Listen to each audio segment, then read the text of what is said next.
Hey crafting friends, and welcome back to my channel, or welcome if you are new. My name is Leanne, and today I've just got two really easy DIYs to share with you just for some like everyday home decor, but that can be switched out and kind of cater to your particular style and also changed up for each season if you wanted to. So before we get started real quick, I just wanted to say if you are new here, I would love it if you would consider subscribing before you leave. I love sharing all things DIY with you on this channel. And also if you like this video, don't forget to give it a thumbs up. Let's get into the first DIY. So for this first DIY, I have these little arrow signs from Dollar Tree in their summer area. Super cute, but I have seen them in other seasons as well. We're just going to pull off the ribbons on the back, which actually popped off most of the staples, and then I used a flathead screwdriver to take out any else that were remaining. They came out really easily.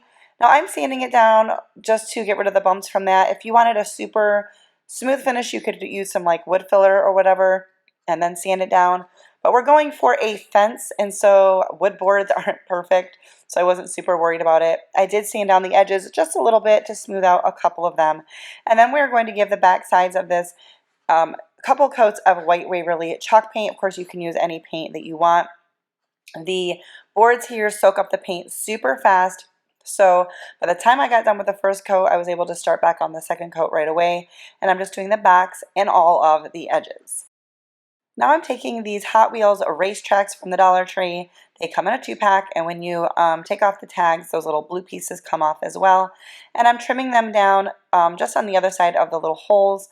I end up trimming them down again later.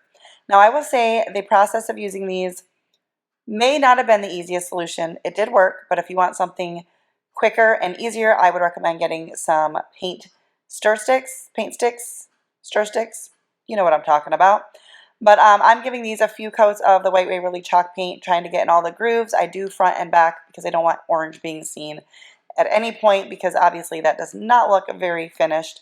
And you do have to let this dry thoroughly in between coats. Once again, if you were to use some like large popsicle sticks or stir sticks, something else, it would definitely be a little bit of an easier process and perhaps a little bit more sturdy, although this did work okay in the end. So now I'm going to paint or glue these onto some craft paper just to give them a more finished look. And I do use a paintbrush to spread out the wood glue all the way to the edges because I wanted to make sure the paper was fully attached to the backs, but I didn't want wood glue like oozing out the sides.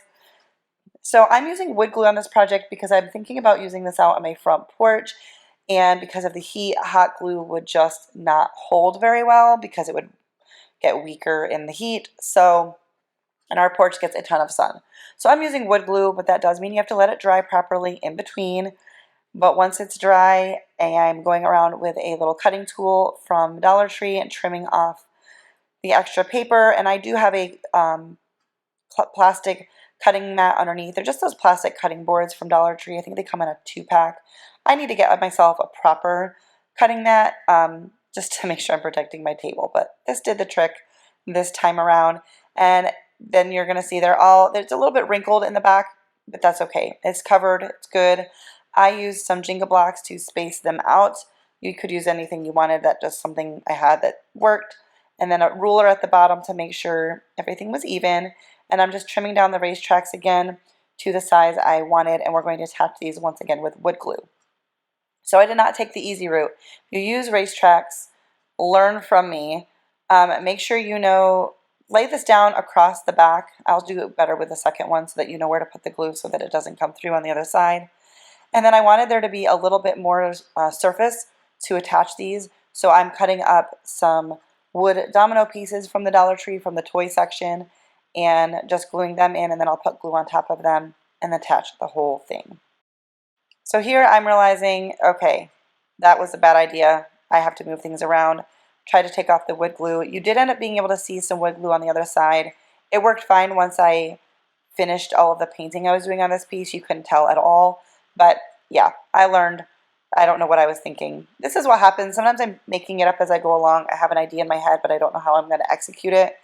And that's what happens. So learn from my mistakes. If you use all of the same tools, do it like I'm doing this one where you have it laid out in place so that I could see where to put the little blocks and where to put the glue. And then we're going to just flip that over And once again, let this dry thoroughly.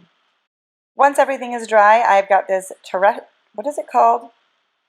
Territorial beige, maybe, from Walmart, inexpensive acrylic paint.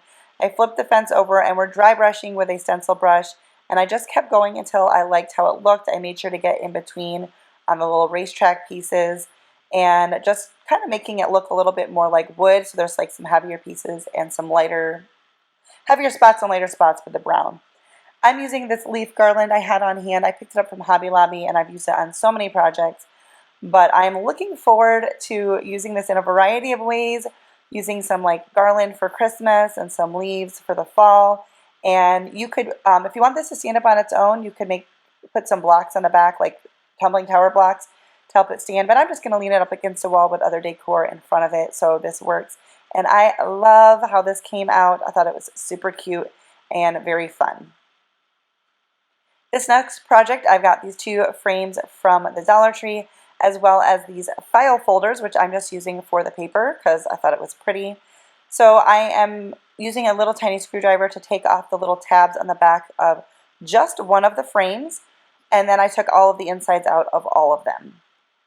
Now we are trying to attach this with super glue and hot glue. The hot glue did not work. This was another little bit of a struggle for me, so let me tell you what I would do differently. You see, I'm going to push these together and I take them apart because the hot glue did not work at all. I ended up with super glue all over my hands. It was kind of a mess. So, where those two frames meet, there's not much surface to attach them with. So, you could add like maybe some wood dowels in there to give more surface to attach them. Or there are other frames.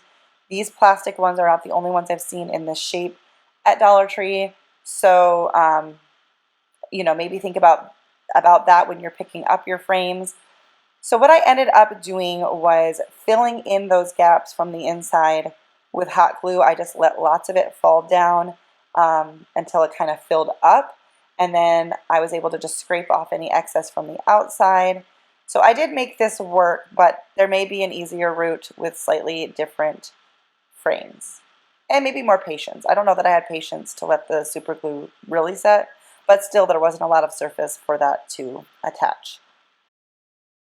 So once the hot glue was in there, I'm just using a little scraper tool to try to scrape off some of that. But you do have to be careful because the frame is plastic and it's very easy to dig in that too. And then I went in with my sanding block just to kind of get the little crumbs off of the glue because I didn't want to pull at it and accidentally pull out the part that was inside because that's where I wanted it.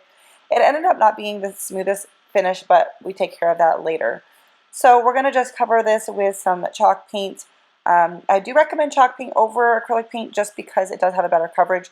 But if you use the acrylic paint, I'm sure it would work fine. Just do more coats. I end up doing a couple pretty thick coats on this, trying to just fill in all of those gaps so that you can't see the mess ups as well.